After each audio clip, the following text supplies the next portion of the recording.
मुबाहले की बात की थी कि आओ एक बड़ा सा कुआं खुदवाते हैं और देखते हैं कौन सच्चा है, किसका ईमान सच्चा है और किसका दीन सच्चा है। और जिसके अंदर इतना पक्का ईमान होता है वो न घबराता है, न डरता है, न किसी शोर को मचाने से भी घबराता है। सलमान अज़हरी साहब को सुनने के लिए लोग बेकरार हैं और सलमान अज़हरी एक बेबाक हैं, बेबाक मुकर्रिर हैं। और जो बेबाक मुकर्रिर होता है, जो अल्लाह के रसूल से मोहब्बत करता है, वो कभी खामोश नहीं रहता। करेंगे दोस्तान मोहतरम, मुफ्ती सलमान अज़हरी साहब की रिहाई के ऊपर आखिर ताहिर सिद्दीकी साहब क्या कहने लगे।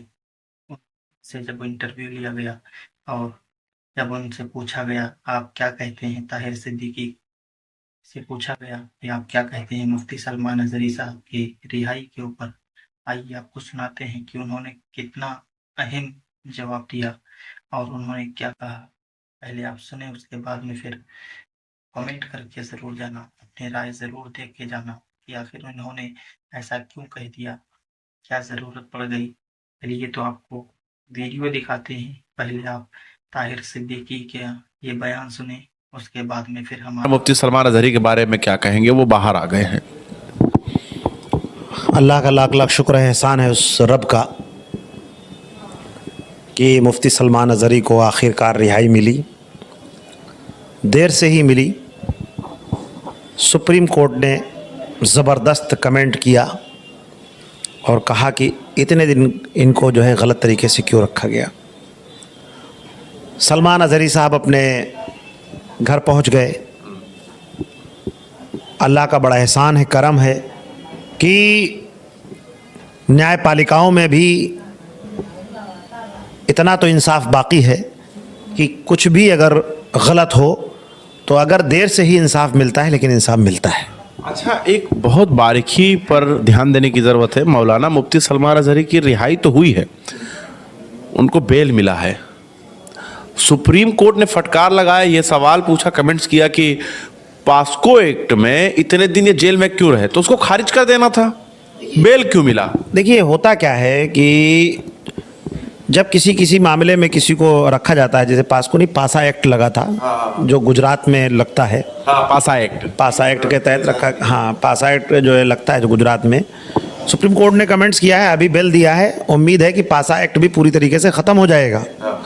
100% जब बेल मिल गई है तो उम्मीद रखिए आप कि पासा एक्ट भी ख़त्म हो जाएगा, क्योंकि पासा एक्ट गैर कानूनी तरीके से लगाया ही गया था। पासा एक्ट के तहत जो उन पर कार्रवाई की गई, ऐसा कोई भी एक्ट उन पर बनता ही नहीं था। अच्छा, लेकिन वो लगा दिया गया था। अच्छा, दूसरा सवाल मेरा यह है कि जब मौलाना मुफ्ती सलमान अज़हरी साहब जेल से बाहर आए, समर्थक नारा लगा रहे थे, देखो देखो कौन आया, शेर आया, शेर आया। आप ये तो लोगों के जज्बात है, जुड़ाव है मौलाना मुफ्ती सलमान अज़हरी से। लेकिन उसी बीच में मौलाना मुफ्ती सलमान साहब ने एक टूक बोला कि शोर भी आएगा। नहीं तो बिल्कुल, जब शेर आया है तो फिर शोर भी आएगा। भाई शेर दौड़ता तो ही है, शोर किस चीज़ का आएगा पता है? दिन जेल में रहने के बाद भी मतलब शोर किस बात का आएगा? सही बात का शोर आएगा, संवैधानिक तरीके से, लोकतांत्रिक तरीके से अपनी बात रखने का शोर आएगा। और जो हक के लिए लड़ता है, जो सच बात बोलता है, हमेशा उसकी वो जो है अपनी आवाज़ से, अपनी बात से, अपनी तकरीर से लोगों के बीच में शोर करता ही रहता है। और सलमान अज़हरी साहब बहुत अच्छे मुकर्रिर हैं। इतने दिन जेल में रहने के बाद भी अभी शोर भूले नहीं हैं, मतलब वो शब्द बोल कर ही गए कि शोर आएगा, मतलब इतने दिन जेल में रहने के बाद। देखिए लोगों ने मतलब पूछा और आप कह रहे हैं ये बात, तो उन्होंने अब इसको भी कह दीजिए गैर संवैधानिक है, इसको भी कह दीजिए जो है देश विरोधी है कि शोर आएगा। अब अगर आप इसको भी जो है इसको असंवैधानिक बता दोगे, इसको अगर बता दोगे ये जुर्म है, शोर आएगा, तो हम कहते हैं कि फिर आदमी क्या कह के चिल्लाएगा। नहीं, क्योंकि यति नरसिम्हानंद अभी नबी के शान में गुस्ताखी किया, तरह तरह का भाषा। इससे पहले मौलाना मुफ्ती सलमान अज़हरी ने चैलेंज किया था कि हमसे आके डिबेट कर लो, तो ऐसे फिर माहौल ना हो कि सलमान साहब बाहर आते ही कहें कि हमारे नबी के शान में गुस्ताखी किया, आओ सामने अब बात करने के लिए तैयार है। आका सल्लल्लाहु ताला अलैहि वसल्लम से मोहब्बत करने वाला कोई भी होगा वो खामोश नहीं बैठेगा।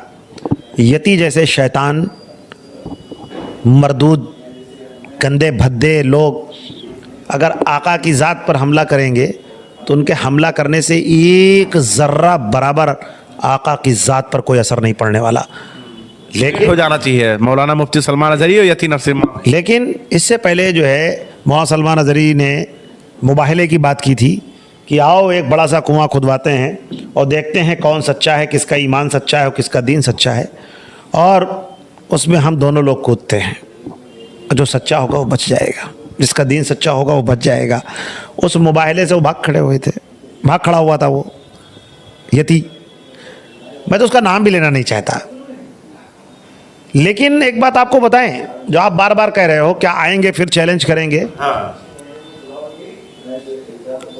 सलमान साहब ने किसी को चैलेंज नहीं किया।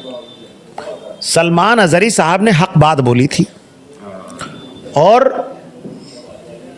अल्लाह के महबूब से इतनी मोहब्बत करने वाला अगर कोई आलिम, कोई मुफ्ती इतनी ही बड़ी बात कहता है कि आओ मुबाहला कर लो और तुम भी कूदो हम भी कूदते हैं, जिसका दीन सच्चा होगा वो बचेगा, ये होती ईमान की पहचान। और जिसके अंदर इतना पक्का ईमान होता है वो न घबराता है, न डरता है, न किसी शोर को मचाने से भी घबराता है। शोर मचेगा फिर। सलमान अजहरी साहब को सुनने के लिए लोग बेकरार हैं। उनकी जो तकरीरें हैं, उनकी जो वाड़ी है, उनके जो तासुरात हैं, आका सल्लल्लाहु ताला अलैहि वसल्लम से मोहब्बत की जो बुनियादी बातें हैं, आपके दिल में मोहब्बत है उनके लिए? नहीं, वो एक अच्छे मुकर्रिर हैं, वो मुफ्ती हैं, और मुफ्ती सलमान अजहरी साहब से क्यों नहीं मोहब्बत होगी। और मैं ही नहीं मोहब्बत करता हूँ। हमें लगता है कि इस देश का मुसलमान तो छोड़िए, पूरे वर्ल्ड का मुसलमान उनसे मोहब्बत करता है। और जो सच्चा इंसान होगा उससे लोग मोहब्बत करेंगे, और कुछ लोग उसके विरोधी भी होंगे और विरोध भी करेंगे। लेकिन वही कहते हैं, वह तो इज़्ज़ो मंतशाओ वह तो ज़िल्लो मंतशाओ भी दिकल खैर, इज़्ज़त ज़िल्लत भी अल्लाह देने वाला है। और सलमान अजहरी एक बेबाक हैं, बेबाक मुकर्रिर हैं। और जो बेबाक मुकर्रिर होता है, जो अल्लाह के रसूल से मोहब्बत करता है, वो कभी खामोश नहीं रहता। ठीक है, चलिए, ये तो मौलाना मुफ्ती सलमान अजहरी पर बात कर रहे थे। दोस्तों, देखा आपने ये वीडियो, अब आप खुद फैसला करें और कमेंट बॉक्स में अपनी राय ज़रूर दें कि आपको ये वीडियो कैसी लगी और ताहिर सिद्दीकी ने जो बातें कही वो कैसी हैं, आप उनके बारे में क्या कहना चाहते हैं, आपकी राय क्या है। आप कमेंट बॉक्स में ज़रूर बताएं कि ताहिर सिद्दीकी ने जो कहा वो 100% सही है या फिर उन्होंने कुछ गलत कहा। और जो मुफ्ती सलमान अजहरी साहब की रिहाई के ऊपर बोले, क्या वो सही बोले या कुछ गलत कहा। आप अपनी राय कमेंट बॉक्स में ज़रूर दे करके जाएं। और पहली बार देख रहे हैं तो हमारे साथ ज़रूर जुड़ें, हमें हमारे चैनल को सब्सक्राइब करें, और फेसबुक पे अगर देख रहे हैं तो फॉलो कर लें, और साथ ही साथ वीडियो को आगे शेयर ज़रूर करें। वीडियो को आगे शेयर करें। फिर मिलते हैं इंशाल्लाह। अपना ख्याल रखें, दुआओं में याद रखें। अस्सलामु अलैकुम व रहमतुल्लाहि व बरकातुहू।